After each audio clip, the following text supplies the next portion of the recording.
नमस्कार, आदाब, प्रणाम। चेतन भारत लर्निंग में आप सभी का स्वागत है। इससे पहले हम लोग कर चुके हैं ज्वालामुखी, भूकंप, सुनामी, भूगर्भीय हॉटस्पॉट। ये चारों चीज़ें कैसे बनती हैं और धरती के ऊपर कैसे ये इम्पैक्ट डालती हैं। देखिए, हम लोगों ने अभी तक ये सब कुछ विस्तार में कर लिया है कि धरती की आंतरिक संरचना कैसी है, भूकंपीय तरंगों के सहारे से हम इनको कैसे पता लगा सकते हैं, और भी बहुत कुछ। क्योंकि जिस धरती पर हम रहते हैं, अगर उसके बारे में ही हमें नहीं पता होगा तो फिर तो जहाँ पर हम नहीं रहते वहाँ का पता हम कैसे लगाएंगे। तो ये जिज्ञासा भी है हमारे दिमागों में कि हमें ये बातें पता लगानी है। तो ये हमने ऑलरेडी पता लगाई हुई हैं। आज हम करने वाले हैं कुछ ऐसी प्रक्रियाएं जिसकी वजह से जो हमारा धरती है, जो पृथ्वी है, जो भूमि है, वो कोशिश करता है कि एक संतुलन सा बना रहे। और संतुलन अगर नहीं बना होता है तो उस असंतुलन की वजह से कौन कौन सी जो प्रक्रियाएं हैं, कौन कौन सी जो आकृतियां हैं वो बनती रहती हैं, उसके बारे में हमें देखना है। जैसे हम लोगों ने देखा होगा, भारत में या पूरे विश्व में जगह जगह पर कुछ ना कुछ है। कहीं पर पर्वत हैं, कहीं पर पठार हैं, कहीं पर समतल क्षेत्र हैं, कहीं पर नदियां हैं, कहीं पर मरुस्थल हैं, कहीं पर बहुत अच्छी अच्छी वनस्पति एग्जिस्ट करती है। तो ये सब चीज़ें कैसे आई हैं, कैसे इनका जन्म हुआ है, उन सब के बारे में पढ़ने से पहले हमें ये पता हो कि मृदा क्या होती है, मृदा के साथ साथ क्या ढलानों पर भूस्खलन होता है, उसके कितने प्रकार होते हैं। तो थोड़ा बहुत जो बेसिक है, जो आधार है, वो हम बनाएंगे और फिर बाद में हम चीज़ों को और भी विस्तार से डिस्कस करेंगे। तो देखते हैं आज का लेक्चर, जिसमें हम देखने वाले हैं बहुत सारी भू आकृतिक प्रक्रियाएं। इन प्रक्रियाओं की वजह से क्या क्या चीज़ें बनती हैं और क्या क्या चीज़ें कैसे होती हैं, इसके बारे में हमें पता लगेगा। तो अगर हम धरती को देखें, देखो धरती पर ना बहुत चीज़ें उपस्थित हैं। जैसे कि मैंने आपको बताया अभी, कहीं पर पर्वत हैं, कहीं पर पठार हैं, कहीं पर समतल क्षेत्र हैं, या कहीं पर नदियाँ और वनस्पति वाले क्षेत्र हैं। लेकिन ये सभी चीज़ें जो है बिल्कुल समतल तो नहीं है। अगर हम देखें तो मैं इसे बना सकती हूँ इसमें कि ये तो पहाड़ है, पर्वत है, ये आपका पठार का क्षेत्र है, फिर ये प्लेन क्षेत्र आता है, और कहीं पर एक गड्ढा भी तो उपस्थित हो सकता है। तीनों चीजें हो सकती हैं। ये पर्वत है, ये पठार है, ये समतल क्षेत्र है, और ये एक गड्ढा है जिसको हमें भरना है। अगर धरती हमेशा ही चाहती है कि वो संतुलित रहे, उसका तल संतुलन बना रहे, तो वो क्या करेगी? वो क्या कर सकती है? दो चीजें कर सकती है। या तो वो इस सारे चीज को ऊपर की तरफ उठा दे ताकि जो गड्ढा है वो समतल बन जाए, और जो बाकी सभी चीजें हैं इनको भी इसके मुकाबले ऊंचाई तक पहुंचा दे, समतल हो जाएगा। समतल की ऊंचाई अब हर जगह ही ज्यादा है तो समतल ही बोलेंगे फिर उसे हम लोग। या फिर दूसरी चीज क्या हो सकती है कि ये सभी जो चीजें हैं उनको ये धीरे धीरे इनका अपरदन कर दे। दोनों चीजें हो सकती हैं, और दोनों चीजें ही होती हैं। धरती, पृथ्वी जब अपना तल संतुलन बनाने की कोशिश करती है, जब ये अपना तल संतुलन बनाने की कोशिश करती है, तो दोनों तरीके के जो बल हैं ये आजमाती है कि क्या पता इसको मैं ऊपर की तरफ उठा सकूं, और क्या पता इसका मैं अपरदन कर सकूं और फिर मैं इसको समतल क्षेत्र में परिवर्तित कर सकूं। यही हो सकता है। तो दो जो बल हैं जो धरती लगाती है अपने आप को संतुलित करने के लिए, इस पूरे क्षेत्र को समतल बनाने के लिए, दो हैं बल आपके अंतर्जनित बल और एक है आपका बहिर्जनित बल। अंतर्जनित बल जो है वो धरती के जो अंदर का क्षेत्र है वहां से लग रहा है। ये जो बल है ये कैसे पैदा होते हैं? ये दो तरीके से पैदा होते हैं, तीन तरीकों से पैदा होते हैं, दो नहीं तीन। पहला है आपका एक तो रेडियोधर्मी प्रक्रियाएं। जैसे हमने देखा था कि बहुत सारे क्षेत्रों में, मेंटल वाले क्षेत्र में बहुत सारे रेडियोधर्मी पदार्थ उपस्थित हैं, और इनकी वजह से जो ऊर्जा है वो निकलती है, और यही ऊर्जा कारण है धरती की इस पूरी अंतर्जनित बल की। तो रेडियोधर्मी पदार्थों का होना, उनके द्वारा उत्पन्न ऊर्जा की वजह से ये बल उत्पन्न होते हैं। दूसरा है धरती के घूर्णन और ज्वारीय बल की वजह से। जो ज्वारीय बल है वो तो लगता है सूर्य और चंद्रमा की उपस्थिति की वजह से। तीसरी चीज जो है वो है धरती जब बनी थी, जो उसमें उस टाइम पर ऊष्मा उपस्थित थी वो कहीं ना कहीं अभी भी है। तो धरती की जो पुरानी ऊष्मा है उसको भी हम लोग कारण मान सकते हैं कि धरती में ये सारे बल जो है वो धीरे धीरे उत्पन्न होना शुरू हो जाते हैं। तो इन 3 कारणों की वजह से धरती में आती है अंतर्जनित प्रक्रियाएं। इन प्रक्रियाओं का काम है कि ये चीजों को धरती के ऊपर के क्षेत्र में बिल्कुल बना दे समतल। दूसरी जो है बहिर्जनित प्रक्रियाएं, बहिर्जनित बल जो हैं, ये धरती के बाहर लगते हैं। धरती के बाहर इसके काम करने के लिए कारक है कई सारे, आपकी वायु है, हवा है, पानी है, बहुत सारी आपकी ज्वार भाटाएं हैं। इन सब की वजह से बहुत सारी चीजों का अपर्दन जो है वो संभावित हो सका है। तो अंतर्जनित बल हैं जो कि धरती के अंदर से लगते हैं। क्यों लगते हैं? कारण ये 3 हैं। और बहिर्जनित बल हैं जो लगते हैं धरती के बाहर से, वो हम देखेंगे कि कौन कौन से उनके प्रकार हैं। लेकिन अभी हमें इतना स्पष्ट है कि 2 बल ऐसे हैं जो धरती के क्षेत्र को पूरा का पूरा समतल बनाने की कोशिश कर रहे हैं। देखिए, धरती हो चाहे कोई भी व्यक्ति हो, अपनी जिंदगी में संतुलन लाने की कोशिश करता ही है। संतुलन होगा तभी सभी चीजें सही ढंग से आगे चल पाएंगी। अगर कहीं पर बहुत ही ज्यादा उबड़ खाबड़ सी चीजें होती हैं तो व्यक्ति भी और धरती भी दोनों ही कंफ्यूज हो जाती हैं। तो कंफ्यूजन से दूर रहने के लिए, एक समतल बनाए रखने के लिए ये 2 जो प्रक्रियाएं हैं ये दिन प्रतिदिन लगती रहती हैं और धरती को संतुलन बनाने में कोशिश करती रहती है। ये बात हमें समझ में आई। अगर मैं बात करूं अंतर्जनित बलों की, देखिए ये कैसे लगते हैं।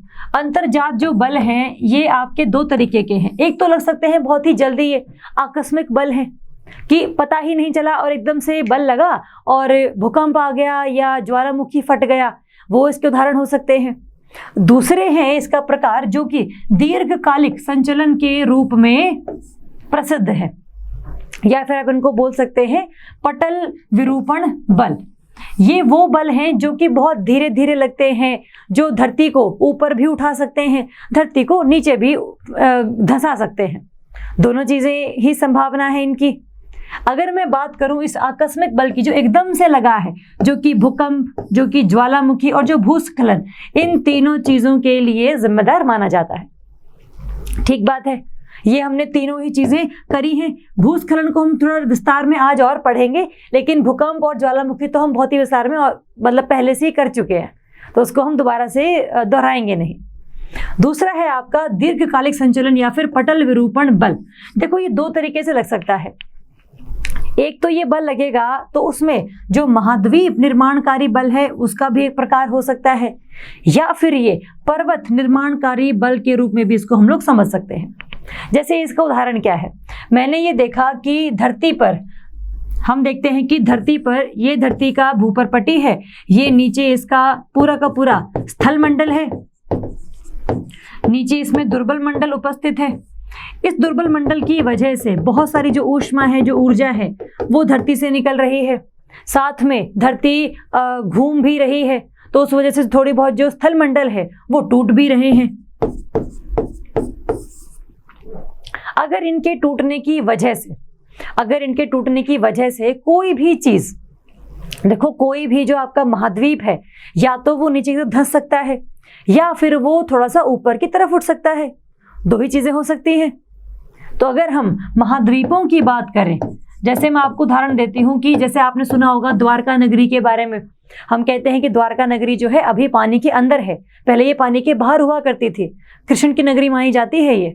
अगर इस नगरी को हम देखें तो ये ऐसा माना जाता है कि एक श्राप के बाद, गांधारी के श्राप के बाद जो द्वारका नगरी है उसका जो एक पूरा का पूरा पतन है वो शुरू हो गया था।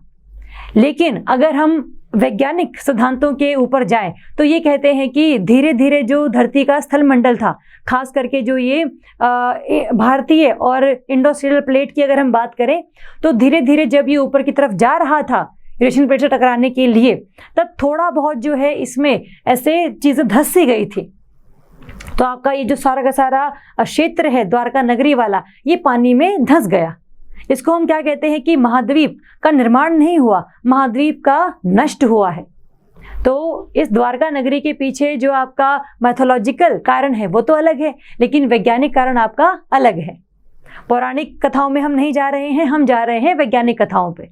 तो ऐसा मानना है कि जब धरती चलती है, स्थलमंडल चलता है, धरती घूमती है, तो कई बार क्या होता है, प्लेटों के टूटने की वजह से कुछ जो स्थलमंडल होते हैं वो नीचे की तरफ धंस जाते हैं। उसमें भी हम बात करते हैं कि महाद्वीप का नष्ट हुआ है, महाद्वीप का निर्माण नहीं हुआ है। ठीक बात है। या फिर कभी कभी ऐसा हो सकता है कि जो महाद्वीप है वो धंसने की बजाय थोड़ा सा और ऊपर की तरफ आ जाए, और जब वो ऊपर की तरफ आया है तो जो स्थान, जो क्षेत्र पहले पानी के अंदर था, अब वो पानी के बाहर आ गया है। जैसे इसमें हम बात करते हैं आपका कच्छ का रण है, ये पहले पानी के नीचे हुआ करता था, अब ये पानी के ऊपर आ गया है। और हमें कैसे पता लगा कि पानी के नीचे था या पानी से ऊपर था? पानी के नीचे था, इसका मतलब इसमें जितने भी सारे जीव जंतु पाए जाते होंगे वो सारे इन्हीं प्रकार के पाए जाते होंगे जो पानी में रहते हैं। तो उनके जो फॉसिल्स हैं, उनके जो आप कह लो कि उनका देह है, वो हमें मिला है यहाँ पे। इसलिए हम पता लगा पाए हैं कि ये जो क्षेत्र था ये पहले पानी के अंदर था, अब पानी के बाहर है। तो दोनों ही जो चीज़ें हैं वो संभव हैं। तो अगर हम बात करें अंतर्जातीय बलों की, उसमें दीर्घकालिक और ये बहुत धीरे धीरे होता है, ऐसा नहीं कि एकदम से हो गया। धीरे धीरे जो है प्लेट आगे की तरफ जाती है, धीरे धीरे चीज़ें नीचे की तरफ जाती हैं, धीरे धीरे चीज़ें ऊपर की तरफ आती हैं। तो दीर्घकालिक है ये, बहुत आकस्मिक नहीं है ये। तो इसमें अगर हम बात करें तो पहला महाद्वीप निर्माणकारी बल में अब ऊपरी मुखी बल है। ऊपरी मुखी बल जिम्मेदार है महाद्वीप के ऊपर आने के लिए, और दूसरा अधोमुखी बल है जो कि महाद्वीप के नीचे जाने के लिए जिम्मेदार है। ये हो सकता है। या फिर हम बात करते हैं पर्वत निर्माणकारी बल की। जैसे मैंने आपको जब करवाया था प्लेट विवर्तनिकी सिद्धांत, मैंने आपको बताया था कि जो अपना स्थल मंडल है उसमें जो प्लेटों की दिशा है वो ऐसे भी हो सकती है और ऐसे भी हो सकती है। अगर दोनों स्थल मंडलों की दिशा ऐसे है तो लगता है उसके ऊपर तनाव बल। और हमने देखा था जब ये अपसारी सीमा है तब उसमें आपके बनते थे भ्रंशित पर्वत, क्योंकि दो स्थल मंडल हैं वो दूर चले गए आपस में। कुछ जो उसका क्षेत्र था जो कि कमजोर था वो नीचे की तरफ धंस गया था, और इसीलिए क्या बना था, नीचे आपकी घाटी बन गई थी, ऊपर आपका पर्वत बन गया था। ऐसे पर्वतों को जहां पर एक जो क्षेत्र है धरती का वो पूरा का पूरा धंस गया, उसे हम कहते हैं भ्रंशित पर्वत। तो जब तनाव बल लगता है तब बनते हैं आपके भ्रंशित पर्वत। और जब आप कह लो कि संपीड़न बल लगता है, जब दोनों स्थलमंडल आपस में एक दूसरे की तरफ आते हैं, तब ये जो संपीड़न बल लग रहा है इस वजह से बनते हैं आपके वलित पर्वत, जिन्हें हम इंग्लिश में फोल्ड माउंटेन्स भी कहते हैं। तो ये हैं आपके वलित पर्वत। तो ये आपके अंतर्जात बल हैं, अंतर्जनित बल हैं, जिसमें या तो वो एकदम से लग सकते हैं ये बल, या फिर वो धीरे धीरे लग सकते हैं। अगर वो एकदम से लगते हैं तो ज्वालामुखी, भूकंप, सुनामी, इन सब की उत्पत्ति होती है। और अगर ये दीर्घकालिक है तो दो चीज़ें संभव हैं, या तो ये महाद्वीपों को नष्ट करेंगे या बनाएंगे। वो कैसे करेंगे, या तो ऊपर मुखी बल लग रहा होगा या अधोमुखी बल लग रहा होगा जो महाद्वीप के नीचे जाने के लिए जिम्मेदार है।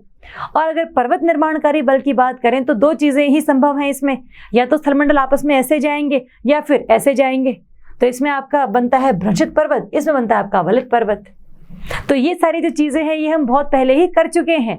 मैंने आपको बताया है कि भ्रंशित पर्वत कैसे बनते हैं, अफ्रीका की भूभ्रंश घाटी कैसे बनी है, जो हमारे हिमालय हैं, जो हमारे रॉकीज पर्वत हैं, जो हमारे एंडीज पर्वत थे, जो हमारे एल्प्स पर्वत, एटलस पर्वत, ये सब जो पर्वत हैं ये कैसे बने हैं ये हम लोगों ने पहले ही देख लिया है। इन सबको हमने देखा था जब हम लोगों ने प्लेट विवर्तनिकी सिद्धांत को डिस्कस किया था। ये बात ठीक है हमारी। तो ये सारे बल हमारे हो चुके हैं। इसमें आपको ने उदाहरण भी दिया है कि ऊपरी मुखी बल लगेगा तो भारत में कैसे देखते हैं हम इसे, उदाहरण क्या है हमारे पास, और अगर अधोमुखी बल लगेगा तो क्या उदाहरण है हमारे पास। ये बात सही है। अब बात आती है बहिर्जनित बलों की। बहिर्जनित बल वो होते हैं जो कि लगते हैं धरती के ऊपर। धरती के ऊपर जब ये लगेंगे तो ये क्या चाहते हैं, देखिए पहले वाले हम लोगों ने देख लिया कि किसी भी चीज़ को वो नीचे की तरफ धकेल सकती है या फिर किसी भी चीज़ को वो ऊपर की तरफ धका सकती है। दोनों चीज़ें संभव हैं। बहिर्जनित बलों में भी दोनों चीज़ें संभव हैं। या तो कोई भी कारक ऐसा होगा धरती के बाहर जो किसी भी चीज़ के अपक्षय के लिए जिम्मेदार होगा, जो किसी भी चीज़ के अपर्दन के लिए जिम्मेदार होगा। ये बात सही है। जैसे हमने वही आकृति बनाई थी तो वो दोबारा बना रही हूं मैं, जिसमें हम लोगों ने ये देखा था कि ये जो पूरा पृथ्वी है इस पे कहीं पर्वत है, कहीं पहाड़ है, कहीं समतल क्षेत्र है और कहीं पर है आपके ये गड्ढे। देखो, अगर मुझे ये गड्ढा जो है ये भरना है, कम से कम इसको पहाड़ नहीं बनाओ तो कम से कम समतल तो बना ही सकते हैं, इसे बना सकते हैं। होगा कैसे समतल ये? जब एक जो टुकड़ा है इस पर्वत का ये टूट के नीचे की तरफ गिरे गुरुत्वाकर्षण बल की वजह से, और जब ये यहाँ गिरा है तब इसको यहाँ से यहाँ तक लेकर जाने के लिए कोई भी कारक उपस्थित नहीं है अगर, तब तो यही ही रहेगा। इसको यहाँ से यहाँ लेकर जाने के लिए मुझे हवा चाहिए होगी, मुझे पानी चाहिए होगा, मुझे ग्लेशियर चाहिए होगा, है ना। तो ये इसको यहाँ पर लेकर जाएगा, फिर दोबारा से यहाँ तक लेकर जाने के लिए दोबारा मुझे कोई ना कोई कारक की आवश्यकता होगी, और फिर ये जो पूरा का पूरा टूटा हुआ टुकड़ा था ये यहाँ पर आ जाएगा। ऐसे ही धीरे धीरे करके सारे टुकड़े यहाँ से टूटेंगे, यहाँ तब पर आएंगे, फिर यहाँ पर जाएंगे, फिर यहाँ से यहाँ के करके धीरे धीरे क्या होगा, ये जो पूरा का पूरा क्षेत्र है ये हमारे द्वारा भर दिया जाएगा। अब हमारे द्वारा मतलब पृथ्वी के द्वारा, हम भी तो पृथ्वी का ही हिस्सा है, पृथ्वी हमसे ही बनी है, हम पृथ्वी से ही बने हैं, तो दोनों ही चीजें इकट्ठी चल रही हैं। तो यहाँ पर जो टुकड़ा टूटा हुआ है ये धीरे धीरे करके पूरा का पूरा जो गड्ढा है वो भर देती है। सही बात है। तो कहीं ना कहीं धरती ने चाहा है ये कि ये संतुलन जो है वो बना रहे। संतुलन किस चीज का? तल का, तल संतुलन। पूरा क्षेत्र जो है समतल होना चाहिए। इसी के लिए अब देखो दो चीजें हैं। अगर इस पूरे के टुकड़े को टूटना है तो पहले क्या होना होगा? इसे पहले कमजोर होना होगा। इसको कमजोर करने की जो प्रक्रिया है उसे हम क्या कहते हैं? उसे हम कहते हैं अपक्षय। जब ये कमजोर हो गया तब ये गुरुत्वाकर्षण बल के साथ की वजह से आएगा यहां से नीचे की तरफ। इस नीचे आने को मैं क्या बोलती हूं? इसे मैं कहती हूं बृहत संचलन। नीचे की तरफ आ गया ये। जब ये नीचे की तरफ आ गया तब इसको यहां से यहां तक लेकर जाने के लिए जो कारक जिम्मेदार थे उस प्रक्रिया को हम क्या कहते हैं? उसे हम कहते हैं अपर्दन। इसे हम कहते हैं अपर्दन। और जब ये वास्तव में यहां से यहां जा रहा होगा तो क्या हो रहा है? इसका परिवहन भी तो हो रहा है। और अंत में जब ये यहां पर जाकर बिल्कुल डिपॉजिट हो जाएगा तो इसको हम क्या कहते हैं? निक्षेपण। इसे हम कहते हैं निक्षेपण। तो अपक्षय से लेकर बृहत संचलन, फिर अपर्दन और फिर निक्षेपण, ये चारों जो कारक हैं ये जिम्मेदार हैं किसी भी तल के संतुलन को बनाए रखने के लिए। और ये चारों चीजें कैसे होती हैं यही हमारे आगे की पूरी ये क्लास है कि एक्चुअल में वास्तव में किस तरीके से ये गड्ढा भरा गया है। और ये भी जो पहाड़ पहले ऐसे था, क्या पहाड़ों में ऐसे हो जाएगा? इसकी भी जो ऊंचाई है वो भी तो घटेगी। तो ये कम हो गया, ये भर गया, तो ये क्या हो रहा है? इट इज दी प्रक्रिया। एक प्रक्रिया है जो तल संतुलन को बनाए रखने के लिए चालू है। ये बात सही है। अब सबसे पहली बात है कि अपक्षय क्या होता है। अगर हम अपक्षय की बात करें, देखो इन चारों चीजों को ना हम कुछ एक, मैं ये बताऊं आपको कि पहले अपक्षय होगा, फिर कह लो कि बृहत संचलन होगा, फिर अपर्दन होगा, फिर निक्षेपण होगा। इन सब की बजाय मैं एक ही शब्द का इस्तेमाल कर सकती हूँ। वो जो शब्द है वो शब्द है आपका अनाच्छादन। अनाच्छादन ये क्या है? इसमें चारों चीजें आ जाती हैं। इसमें आपका अपक्षय भी आ गया, बृहत संचलन भी आ गया, अपर्दन भी आ गया और निक्षेपण भी आ गया। दोनों चीजें हैं। अब ये अपक्षय कैसे होगा इसके ये कारण है।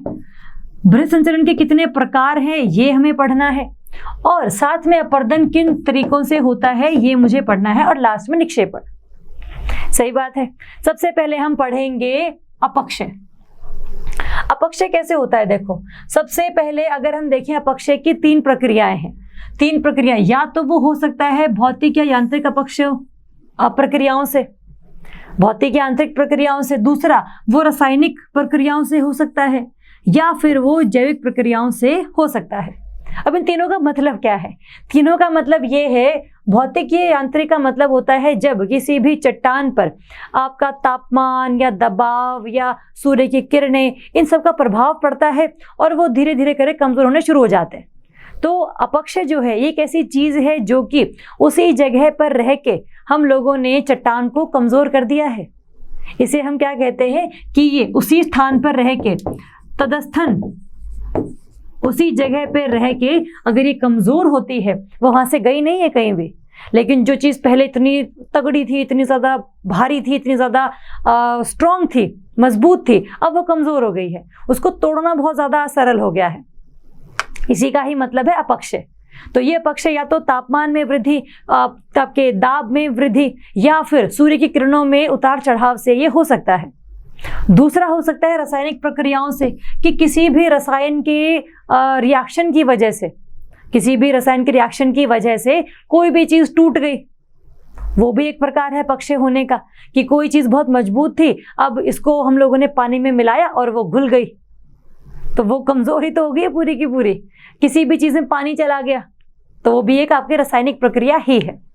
और तीसरी है आपकी जैविक कार्य एवं अपक्षय, जहाँ पर जो आपके जीव जंतु हैं, जो जीवित आप कह लो कि पेड़ हैं या फिर जंतु हैं या फिर मानव हैं, ये सभी जिम्मेदार हैं किसी भी चीज़ को मजबूत से कमज़ोर करने में। चलिए, तो ये तीनों हमें करने हैं। सबसे पहले हम लोग करेंगे रासायनिक अपक्षय प्रक्रियाएं। रासायनिक अपक्षय प्रक्रियाओं में हम लोगों ने बात करी है किसी भी रसायन के बनने की वजह से जो पूरी की पूरी चट्टान है वो कमज़ोर हो जाती है। जैसे क्या होगा, सबसे पहला है विलयन। विलयन का मतलब होता है कि कोई भी ऐसी चट्टान जो पानी में घुल सकती थी, वो घुल गई। जैसे कोई भी चट्टान जो कि बनी है आपका सोडियम क्लोराइड से, सोडियम क्लोराइड से अगर वो बनी है तो वो क्या होगी, जैसे ही पानी में मिली वैसे ही पानी में वो विलय हो गई, घुल गई वो सारे के सारे, तो ख़त्म हो गई वो। उसी जगह पर रहते हुए ही बस पानी आया था और पानी ने उसको घोल दिया, तो वो एक तरीके का विलयन का उदाहरण बन गया। दूसरा है आपका कार्बोनेशन। देखो, कार्बोनेशन में कार्बोनिक अम्ल का बहुत ज़्यादा आपका कह लो योगदान है। अगर हम बात करें, जैसे ये आपका धरती का धरातल है, वातावरण में बहुत सारे CO2 के जो अणु हैं वो घूम रहे हैं, और जब वर्षा होती है तो वर्षा में पानी और कार्बन डाइऑक्साइड के इस रसायन के बनने की वजह से, इस रिएक्शन के होने की वजह से क्या होता है, बनता है कार्बोनिक अम्ल।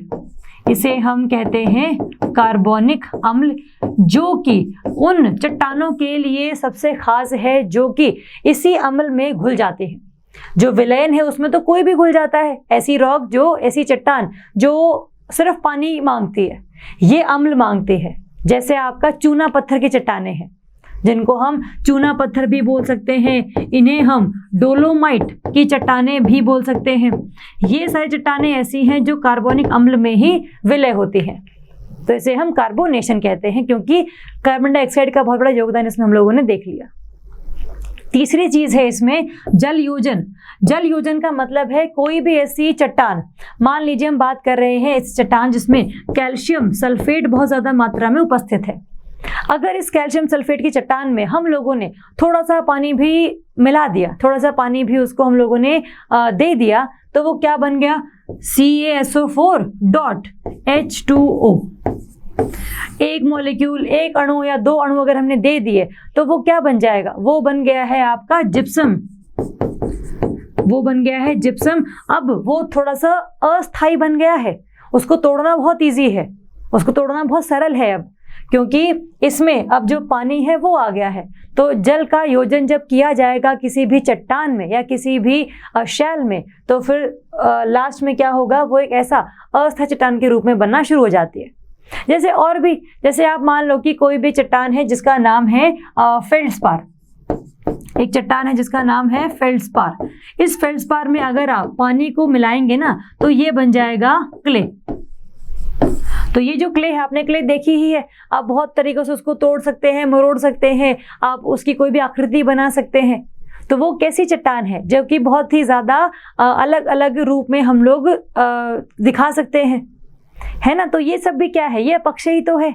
हम लोगों ने चट्टान को कहीं भी लेकर नहीं गया, हम लोगों ने बस उसमें पानी का मिलान किया है, उसे हम कहते हैं जल योजन। जब एक जो चट्टान है अगर एक या दो जल के अणुओं के आने की वजह से ही अस्थायी हो जाए तो वो कमज़ोर हो जाती है, उसके आपस के जो बीच में जो संबंध है वो थोड़े से कमज़ोर हो जाते हैं कणों के।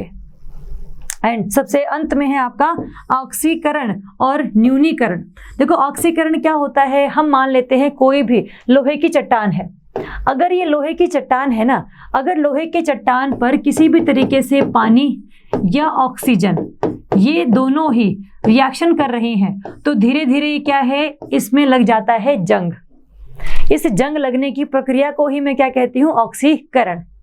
और जिस भी जगह पर अगर हम इसमें देख ले तो इसमें जो लोहे की चट्टान है उसका जो रंग है वो कहीं ना कहीं लाल या भूरा रंग का हो जाता है, क्योंकि इसमें अब ऑक्सीकरण हो गया है, पानी भी है, ऑक्सीजन के अणु भी हैं, और अब अंत में क्या हुआ है, लोहे का रंग चेंज हो गया है, परिवर्तित हो गया है और वो कमज़ोर हो गया है।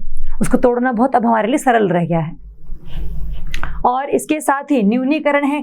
न्यूनीकरण का मतलब है कि जब ऑक्सीजन नहीं होती है तब उस वजह से भी ना कई सारी जो चट्टानें हैं वो सही ढंग से अपना रूप जो है उपस्थित नहीं रख पाती है, तो उनमें भी जो पदार्थ हैं वो दूर दूर होने शुरू हो जाते हैं। इस वजह से जो चीज़ें हो रही हैं उसको हम क्या कहते हैं, न्यूनीकरण, जिसमें ऑक्सीजन की जो मात्रा है वो कम होती है। ऐसी जगह जहाँ पर ऑक्सीजन की मात्रा कम है वहाँ की चट्टानें हैं उनका रंग भी परिवर्तित होता रहता है। उस प्रक्रिया को हम लोग कहते हैं न्यूनीकरण। तो ये सारी रसायन प्रक्रियाएं हैं जिनकी वजह से अपक्षय होता है, कोई भी जो चट्टान है वो कमज़ोर पड़ जाती है। ये बात सही है हमारी। इसके बाद अब आती है भौतिक प्रक्रियाएं, जिसमें हम सबसे पहले बात करेंगे भार विहीनीकरण एवं विस्तारण की। देखो ये क्या है, हम मान लेते हैं कि कोई भी ना एक चट्टान है, एक बहुत बड़ी चट्टान है, लेकिन इसके ऊपर एक और बहुत बड़ी चट्टान है, ऐसे उपस्थित है ये। जब ये बहुत बड़ी चट्टान इसके ऊपर है तो इसके ऊपर एक दाब पड़ रहा है। अगर मैं इस चट्टान का जो भार है यहाँ से हटा दूं, अगर मैं हटा दूं इसको, तो क्या ये जो चट्टान है थोड़ा सा ऐसे फैलेगी नहीं? और जब वो फैलेगी, क्योंकि इसके ऊपर से भार हट गया और अब इसको फैलने के लिए जगह मिल गई है वास्तव में, और जब ये फैलने के लिए जगह मिल गई है तो थोड़ा सा अपना ये क्षेत्र बढ़ाती है। और क्षेत्र के बढ़ाने का मतलब क्या है कि इसके आसपास के जो भी कण थे चट्टानों के वो थोड़े से दूर दूर हो गए हैं, और कणों के दूर होने को ही तो हम क्या बोलते हैं, अपक्षय कहते हैं। अब जब कण दूर हो जाएंगे तो उनको तोड़ना बहुत सरल हो जाएगा। तो ये एक आपका ये उदाहरण है। फिर इसमें आती है एवं विस्तारण। यही बात है कि ये जो चट्टान है वो विस्तार करती है जब इसके ऊपर से जो भार है वो हट जाता है, ये ध्यान रखेंगे। इसके साथ ही ना एक और चीज़ है, जैसे इसमें आपको दो चीज़ें पढ़नी है। हम मान लेते हैं कोई ना चट्टान है जो कि स्तर बाय स्तर बनी है, जैसे हम परत बाय परत बनी है। जैसे ये चट्टान है, इसकी ये परतें हैं, है ना, एक परत, दो परत, तीन परत। जब किसी भी ऐसे क्षेत्र में जहां पर दिन में तो तापमान बहुत ज़्यादा है और रात में तापमान बहुत कम है, और दिन में तापमान ज़्यादा होने की वजह से जो कण होते हैं, कोई भी चीज़, अगर किसी भी चीज़ का तापमान अगर आप बढ़ा दोगे तो उसमें विस्तार जो है वो होगा ही होगा, वो तो बिल्कुल श्योर है। अगर इस भी चट्टान का टेम्परेचर, तापमान आप लोगों ने बढ़ा दिया तो फिर क्या होगा, इस चट्टान के जो कण हैं आपस में थोड़ा सा विस्तार करना शुरू करेंगे और कमज़ोर होनी शुरू हो जाएगी चट्टान की ये वाली परत। सिर्फ यही वाली परत क्यों कमज़ोर हो रही है, क्योंकि तापमान में वृद्धि का जो सबसे आप कह लो कि डायरेक्ट इम्पैक्ट पड़ रहा है वो सिर्फ इसी चट्टान के ऊपर पड़ रहा है। ठीक बात है। तो धीरे धीरे क्या होगा, ये जो परत है वो खत्म होगी। दिन में जो आपका तापमान है वो बहुत ज़्यादा है तो विस्तार हो गया, रात में तापमान बहुत कम है, किसी भी चीज़ का तापमान अगर आप कम करोगे तो वो सिकुड़ जाती है। तो वैसे ही यहाँ पर भी जो कण होंगे वो भी सिकुड़ जाएंगे, और इनके सिकुड़ने की वजह से क्या होगा, बार बार विस्तार हो रहा है, फिर सिकुड़ रहे हैं। इससे जो पूरी चट्टान की परत है वो कहीं ना कहीं कमज़ोर होती है। तो ये भी एक तरीके का भौतिक प्रक्रिया ही है, जिसमें हम देखते हैं कि ये जो पूरी चट्टान है ये परत दर परत जो है धीरे धीरे खत्म हो जाती है। पहले ये परत खत्म होगी, फिर ये परत आ गई ना, अब जो तापमान में वृद्धि होगी इसके ऊपर इसका सीधा असर पड़ेगा, ये खत्म हो जाएगी, फिर ये खत्म हो जाएगी। तो ऐसे परत दर परत चीज़ को टूटने को भी हम क्या कह देते हैं, भौतिक प्रक्रिया ही है ये अपक्षय की। तो ये ध्यान रखेंगे। दूसरा इसमें है तापक्रम में परिवर्तन एवं विस्तारण। यही वाली जो चीज़ हम लोगों ने करी कि तापक्रम में कि दिन में तो जो तापमान है वो बहुत ज़्यादा है और रात में तापमान बहुत कम है। ये पूरी जो प्रक्रिया है वो इसी तरीके से आपने ध्यान में रखनी है। एक तो ये, फिर हम बात करते हैं इसमें हिमकरण पिघलन एवं तुषार वेजिंग की। देखिए, आपको एक बात ध्यान में रखनी है, जैसे मैंने आपको बताया कि किसी भी चीज़ का तापमान अगर आप बढ़ा देते हैं तो उसका जो आयतन है वो बढ़ जाता है। सिंपल सरल सी बात है ये वाली, कि किसी भी चीज़ का अगर आप तापमान बढ़ाओगे तो उसका जो आयतन है, उसकी जो वॉल्यूम है वो बढ़ जाएगी। अब इससे होगा क्या? देखिए, मैं मानती हूँ पानी, जो पानी है ना, या फिर आप कोई और भी तरल पदार्थ ले लीजिए, इसका अगर आप तापमान बढ़ाएंगे तो क्या होगा?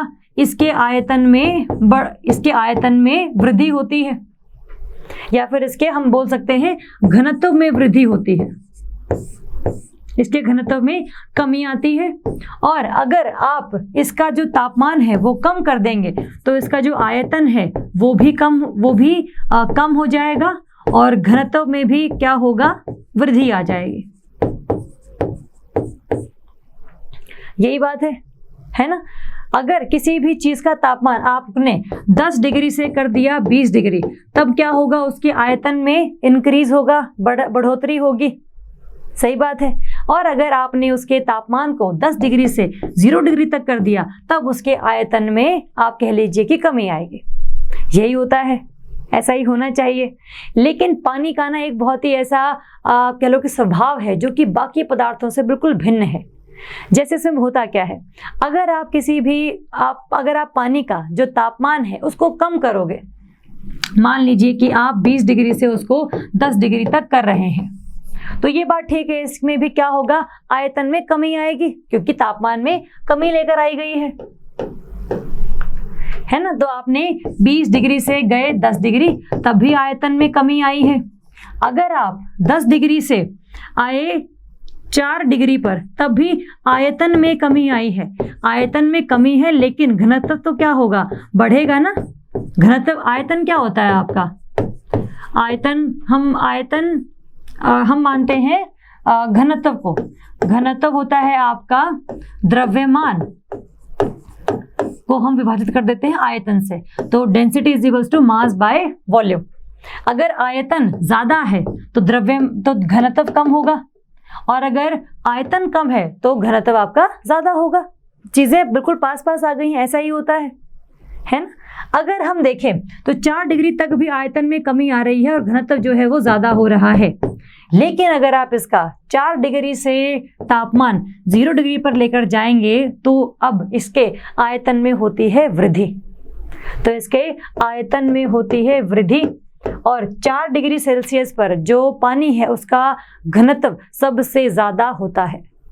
ये इसका ऐसा स्वभाव है जो कि इसको सभी तरल पदार्थों से अलग कर देता है। तो 4 डिग्री सेल्सियस एक ऐसा तापमान है जिसमें अगर पानी के तापमान को आप बढ़ाएंगे, 4 से 14 करेंगे, तब भी आयतन में वृद्धि होगी, और अगर 4 से 0 करेंगे तब भी आयतन में वृद्धि होगी, और जो घनत्व है वो आपका कम होना शुरू होगा। ये इसका स्वभाव है ये। अब ऐसे ही मैं मान लेती हूँ कि किसी भी चट्टान में ना पानी चला गया। एक ऐसी जगह है जहाँ पर तापमान बहुत कम होता है। हम ऊंचे पहाड़ों की बात कर सकते हैं, हम हिमानी वाले क्षेत्रों की बात कर सकते हैं। एक ऐसी चट्टान है उसमें जिसमें पानी के जाने के लिए जगह है और पानी जो है इसके चट्टानों के अंदर चला गया। अब हम कहते हैं कि तापमान में एकदम से आप कह लो कि और भी ज़्यादा, ये पूरी चट्टान बनाई है मैंने, कि तापमान में और भी अब कमी आ गई। अब तापमान में और भी अगर कमी आ गई तो जो तरल पदार्थ है पानी का वो किस में परिवर्तित हो जाएगा? बर्फ में। मतलब ये 4 डिग्री से लेकर धीरे धीरे क्या हुआ है?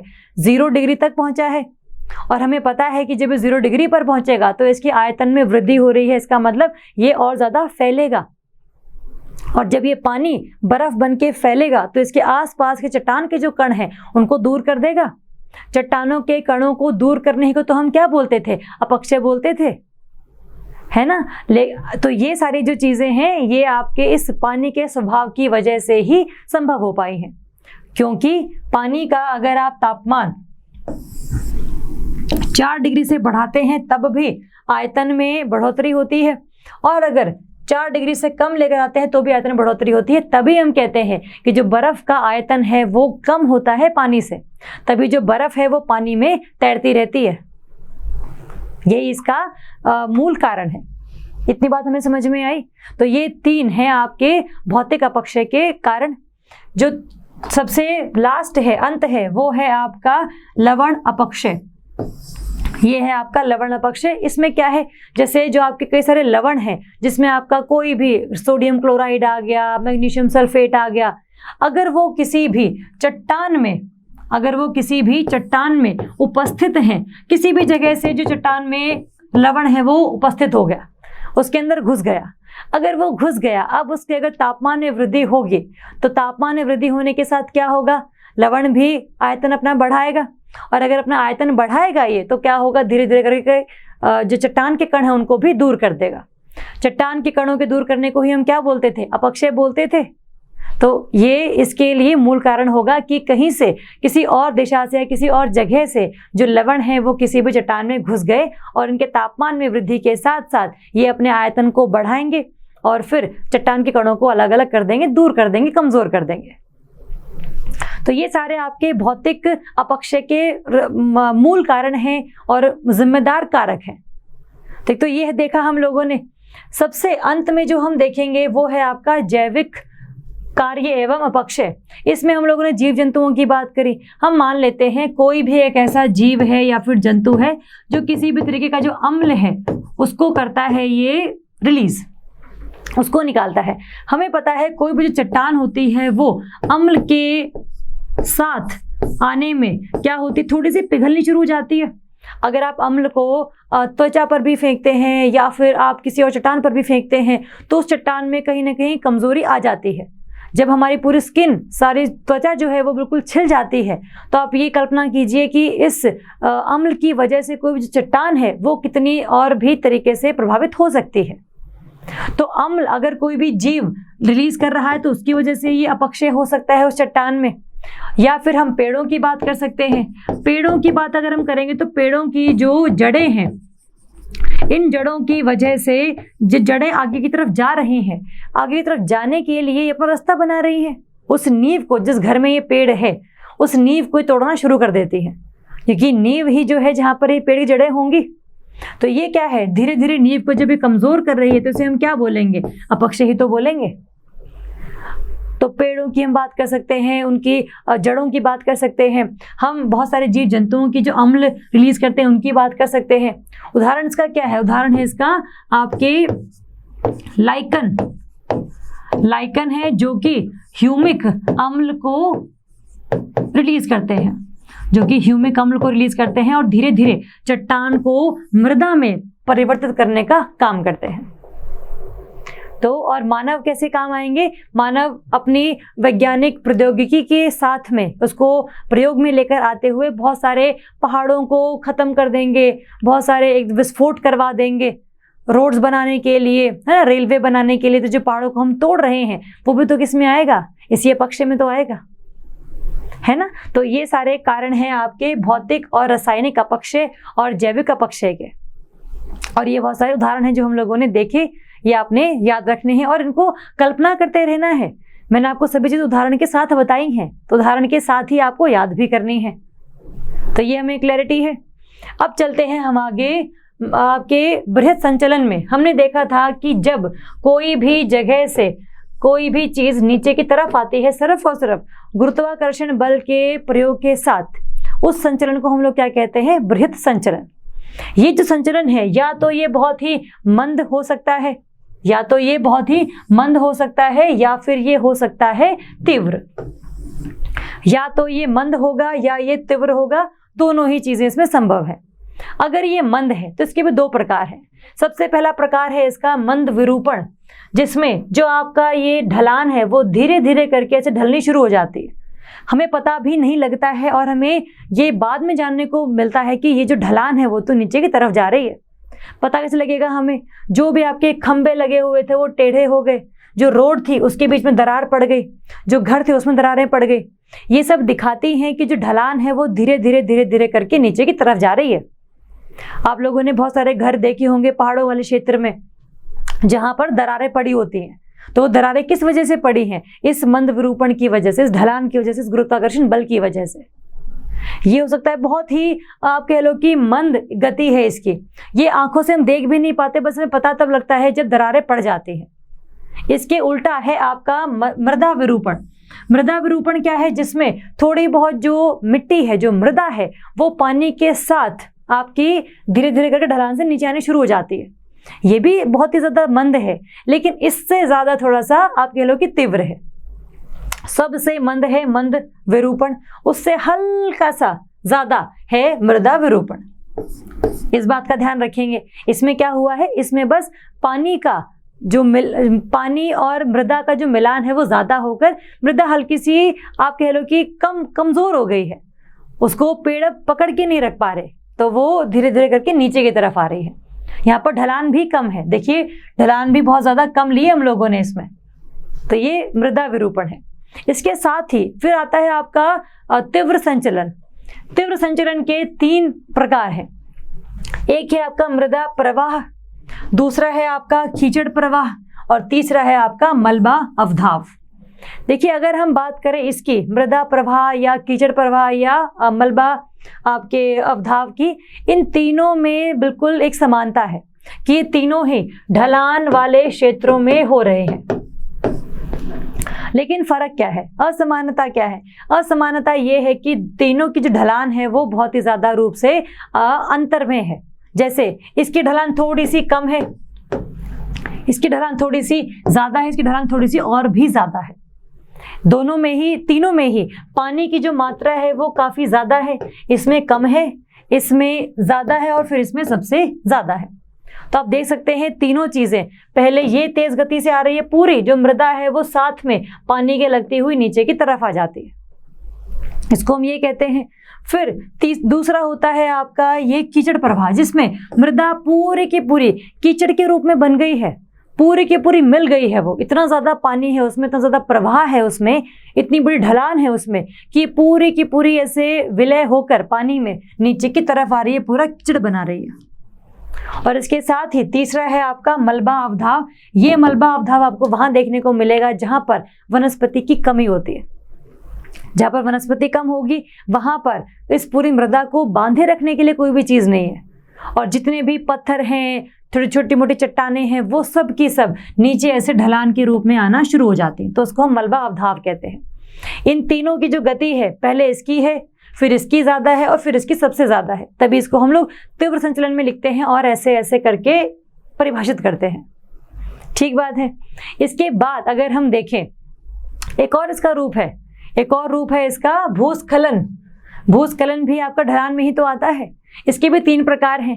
एक प्रकार है आपका अवसर्पण। अवसर्पण क्या होता है? देखो, अवसर्पण होता है जब पूरा का पूरा जो पहाड़ है वो नीचे की तरफ धंसा है और फिर आगे की तरफ जाना शुरू हुआ है। पहले धंसा, फिर आगे की तरफ जा रहा है। क्या आपको इसमें ऐसा नहीं लग रहा है कि थोड़ा सा ऐसे, ये ऐसे इसका चलन होगा, ऐसे थोड़ा सा आप कह लो कि बैकवर्ड रोटेशन, कि ऐसे जो पार्श्व चालन है वो देखने को मिल रहा है हमें। तो ये जो चीज है इसको हम कहते हैं अवसर्पण, जहां पर जो पहाड़ है पहले नीचे की तरफ धंसता है और फिर आगे की तरफ जाना शुरू करता है, और जाते जाते ऐसी एक जो चलन है वो बनाता हुआ आगे जाता है, जिसे हम कहते हैं अवसर्पण। दूसरी बात क्या है सबसे खास? दूसरी है मलबा स्खलन, जिसमें काफी सारा जो मलबा है वो नीचे की तरफ आता है, बहुत बड़े चट्टानें जो है नीचे की तरफ आती हैं। भूस्खलन में और आपके तीव्र संचलन में इतना ही फर्क है कि वहां पर जो है ना ढलान पूरी इस तरीके से नीचे आ रही है। यहाँ पर जो बड़े बड़े पत्थर हैं, एक जो टुकड़ा है वो भी नीचे की तरफ आ सकता है। तीव्र संचलन में क्या हुआ था, इस तरीके से थी पहले, बाद में ये यहीं से ही नीचे की तरफ आके इसका जो ढलान है वो ऐसी हो गई। इसकी जो ऊपर की चीज थी वो सारी सारी नीचे की तरफ आ गई। अब ये पहाड़ ऐसा रह गया। इस वाले में क्या है, इस वाले में पहले पहाड़ ऐसे है और ये पत्थर टूट गया, तो अब पहाड़ कैसा हो गया है, ऐसा है ना। तो इसमें क्या हुआ है, एक पूरा का पूरा जो पत्थर है, जो बड़े बड़े पत्थर है वो ही नीचे की तरफ आ गए हैं। इसकी जो ढलान थी वो बिल्कुल परिवर्तित हो गई है। तो इसकी खास बात है दोनों में, भूस्खलन में और तीव्र संचलन में, उसमें ढलान पे पूरा का पूरा जो पहाड़ है वो नीचे की तरफ आ रहा था, इसमें कोई टुकड़ा है जो नीचे की तरफ आ रहा है। इसको हम मलबा स्खलन कहते हैं। और ये आपका शैल पतन है जिसमें बहुत सारे बड़े बड़े जो पत्थर हैं वो नीचे की तरफ आते हैं। बहुत जगहों पर आपने देखा होगा ये, अभी जो पहाड़ वाले क्षेत्र है ना, वहाँ पर जब मानसून आएगा तब पानी की मात्रा बहुत बढ़ेगी, बहुत सारे जो भूस्खलन है आपको वो देखने को मिलेंगे, बहुत सारे जो टुकड़े हैं पहाड़ों के वो कमज़ोर हो जाएंगे। पहले इनका अपक्षय होगा और जब ये कमज़ोर हो जाएंगे तो धरती के गुरुत्वाकर्षण बल के लिए ये आसान हो जाएगा कि इनको नीचे की तरफ खींचा जाए। तो अगर अपक्षय नहीं हो तो फिर ये सब चीज़ें भी जो है बाद में नहीं आ पाती हैं। तो अपक्षय जरूरी है। उसके बाद ये भ्रष्ट संचलन आपको पता हो कि पहला प्रकार है मंद रूप से, दूसरा प्रकार है तीव्र रूप से, और लास्ट में है आपका, अंत में है आपका भूस्खलन। इस बात का ध्यान रखेंगे। इसके बाद संचलन के बाद आता है आपका अपर्दन। अब हम पढ़ेंगे इसमें अपर्दन। देखो अपर्दन क्या है ना, 6 तरीके से हमें पढ़ना है।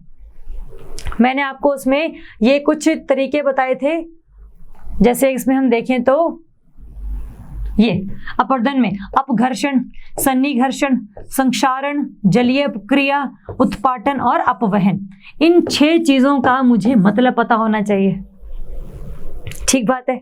अब देखो अपघर्षण, सन्निघर्षण, संक्षारण, जलीय क्रिया, उत्पाटन और आपका अपवहन, इन सब का क्या मतलब है और कैसे ये अपर्दन करते हैं। जैसे हम लोगों ने देख लिया था कि ये कोई भी पहाड़ का क्षेत्र है, फिर पठार है, फिर समतल है, फिर गड्ढा है, यहाँ से टूटेगा तो भ्रष्ट संचलन होगा गुरुत्वाकर्षण बल के के रूप में। यहाँ से यहाँ जाएगा तो कोई कारक चाहिए होगा लेकर जाने के लिए, यहाँ से यहाँ जाएगा तो फिर गुरुत्वाकर्षण बल है, और यहाँ से यहाँ जाएगा तो फिर से हमें कोई ना कोई कारक चाहिए। यही था। जब ये यहाँ से लेकर यहाँ तक जा रहे हैं, इस पूरे दौरान इन सब का क्या हो रहा है, परिवहन हो रहा है। इस परिवहन के रूप में जब ये सब चीजें हो रही हैं, तब आपस में जो चीजें वो टकरा भी रही होंगी। जैसे ये टुकड़े आपके कई सारे टूटे, वो सब नीचे की तरफ आए, जब वो यहाँ से यहाँ भी जा रहे हैं तो आपस में टकराते हुए जा रहे हैं आगे, या तो उनको हवा लेकर जा रही है, या उनको पानी लेकर जा रहा है, उनको ग्लेशियर लेकर जा रहा है ना। तो उस पूरे परिवहन के रास्ते में आपस में जब वो टकरा रहे हैं तो उस चीज को हम लोग कहते हैं अपर्दन। तो जब चीजें चलन में होती हैं, उस दौरान जब चट्टानें टूटती हैं, पत्थर टूटते हैं, उसे हम अपर्दन का नाम देते हैं। और इसके जो प्रकार हैं वो आपको पता हो कि एक तो हो गया आपका अपघर्षण, दूसरा है आपका सन्निघर्षण। तो 2 चीजों में इसमें समानता है। जो आपका अपघर्षण है उसमें क्या होता है, एक जो ये पूरे के पूरे जो पत्थर हैं वो जब बड़े से रॉक पे, बड़े चट्टान पे टकराएंगे, इनके टकराने की वजह से भी जो चट्टान है थोड़ी थोड़ी करके खत्म होनी शुरू हो जाएगी।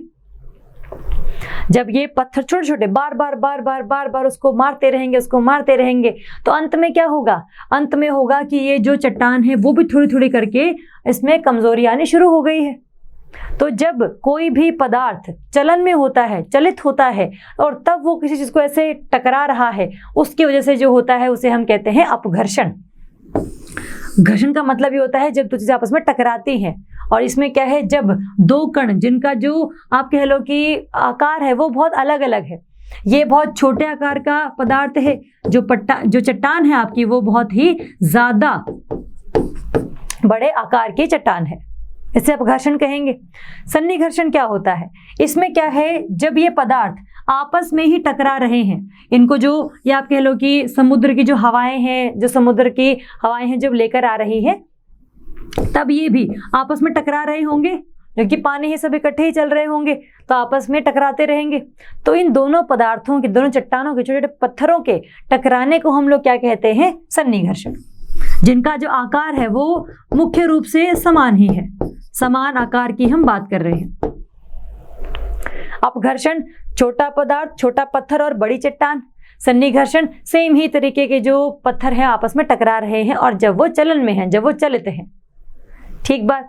तीसरा है आपका जलीय क्रिया। देखिए जलीय क्रिया में कोई भी पत्थर नहीं मार रहे, लेकिन जो पानी है वो इतना ज्यादा है, उसका इतना ज्यादा बल लग रहा है कि वो बहुत बड़ी चट्टान को भी कमजोर कर सकता है। तो इसके चलने की वजह से क्या हो रहा है, जो चट्टान पहले ऐसे थी अब वो हो गई ऐसे। तो ये सब जो हुआ है ये किसकी वजह से हुआ है, ये पानी की वजह से हुआ है। और ये पानी क्या कर रहा है, इसको हम क्या बोलते हैं, जलीय क्रिया। इसमें कोई पत्थर नहीं लगा, इसमें बस पानी का ही भार इतना ज्यादा है कि वो उसे टकरा रहा है। ये बात ठीक है, तीसरा ये हो गया। और चौथा है आपका संक्षारण। देखो ये क्या होता है, जैसे हम लोगों ने भी बात करी थी कि जैसे किसी भी लोहे की चट्टान के ऊपर अगर ऑक्सीजन या पानी की मात्रा बहुत ज़्यादा उपस्थित होती है तो धीरे धीरे करके उसमें जंग लग जाता है, यही हमने बात करी थी। आप इस चीज़ को देखना ज़रा, ये चीज़ यहाँ पर दर्शाई गई है। इसमें जिसमें जो अणु हैं, जो कण हैं चट्टान के, ये बहुत ही ना दूर दूर दूर दूर दूर दूर हो गए हैं। आपको देखने में नहीं लग रहा है इसको कि दूर दूर हैं, लेकिन अगर इसको हम बहुत पास से, बहुत अच्छे आप कह लो कि माइक्रोस्कोप से देखें तो फिर बहुत ही ज़्यादा इसमें जो हलचल है देखने में हमें नज़र आती है।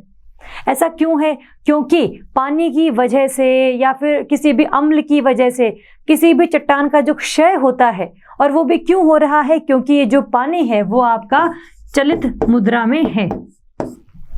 तो जो भी चीज़, कोई भी चीज़ अगर हो रही है जो कि पानी के चलने की वजह से या हवा के चलने की वजह से, ग्लेशियर के चलने की वजह से अगर हो रही है तो उसे हम कहते हैं संक्षारण, या फिर अपघर्षण या सन्निकर्षण जलीय क्रिया, है ना। उसको हम परिवहन में अगर वो है तब होता है आपका ये सब कुछ अपर्दन।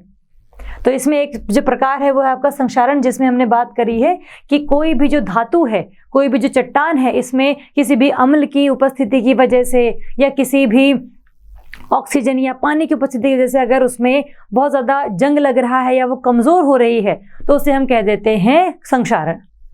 ये पहले वाले से कैसे भिन्न है? इसमें जो चीज़ें हैं वो चलित मुद्रा में है, पहले वाले में चलित मुद्रा में वो नहीं थी, उसी जगह पर तदस्थन ही वो जो है पूरी की पूरी टूटी थी।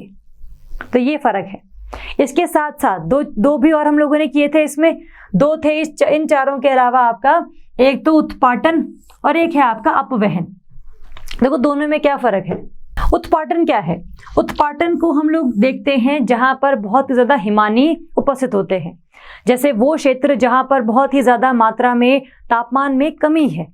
जैसे हम बात करते हैं कि कोई भी चट्टान है ऐसी जिसके ऊपर ये जो हिमानी है ये उपस्थित है, ये चट्टान है नीचे वाली और ये है आपकी ऊपर हिमानी, जिसको हम ग्लेशियर भी कह सकते हैं। जब ये ग्लेशियर आगे की तरफ चलेगा, क्योंकि गुरुत्वाकर्षण बल तो इसके ऊपर भी लग रहा है, जब ये ग्लेशियर नीचे की तरफ चलेगा तो जितने भी चट्टान के छोटे छोटे जो पत्थर हैं, जैसे ये कोई पत्थर निकला हुआ है बाहर की तरफ, ये पत्थर बाहर की तरफ निकला हुआ है, तो इसको ये उत्पाटन करते हुए लेकर जाएगा। जैसे इसमें हम क्या देख सकते हैं कि ये एक पूरा पहाड़ है जो ऐसे ऐसे बना हुआ है, इसके ऊपर ये पूरा का पूरा हिमानी है, ग्लेशियर है। जब ये नीचे की तरफ जाएगा तो यहाँ से इस पूरे पत्थर को, इस पूरे चट्टान के इस भाग को लेकर अपने साथ चला जाएगा। अभी जो चट्टान है वो कैसी हो गई है? ऐसी, इस तरीके से। तो ये जो ऊपर का निकला हुआ भाग था वो अपने साथ ही ले गया। तो ये भी कहाँ हुआ है? ये ग्लेशियर्स में हुआ है, ये हिमानियों में हुआ है, क्योंकि जो ग्लेशियर उसका बहुत ज़्यादा भार है और चीज़ों के ऊपर ये रहता है, तो अपने साथ जब ये जाएगा तो बहुत सारे जो पत्थर है अपने साथ लेकर जाएगा। इसे हम कहते हैं उत्पाटन। और जो सबसे अंत में हम देखेंगे अपवहन। अपवहन है जो कि एक हवा का एक आप कह लो कि प्रक्रिया है।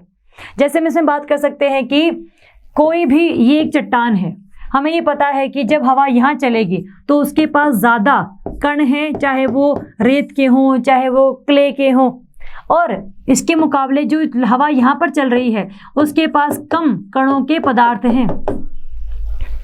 तो जब कण ज्यादा होंगे तो धीरे धीरे क्या होगा? इस पे टकराएंगे, बार बार चट्टान को कमजोर कर देंगे, इसको तोड़ देंगे। अंत में क्या होगा? धीरे धीरे करके चट्टान का रूप ऐसा बन जाएगा इस तरीके से, क्योंकि यहाँ पर हवा ने बार बार इसको मार के बहुत ज्यादा इसको कट कर दिया है, इसको काट दिया गया है। तो ये सब जो है इसको हम क्या कहते हैं? इसे हम अपवहन कहते हैं।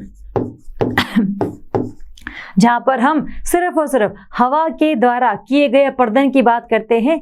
और ये अपर्दन क्या है? क्योंकि हवा यहाँ पर जो चलती है उसके पास ज़्यादा कणों की प्राप्ति है, और ये जब ज़्यादा इस पर मार करेगी तो धीरे धीरे करके पूरी चट्टान को ये ख़त्म कर देगी।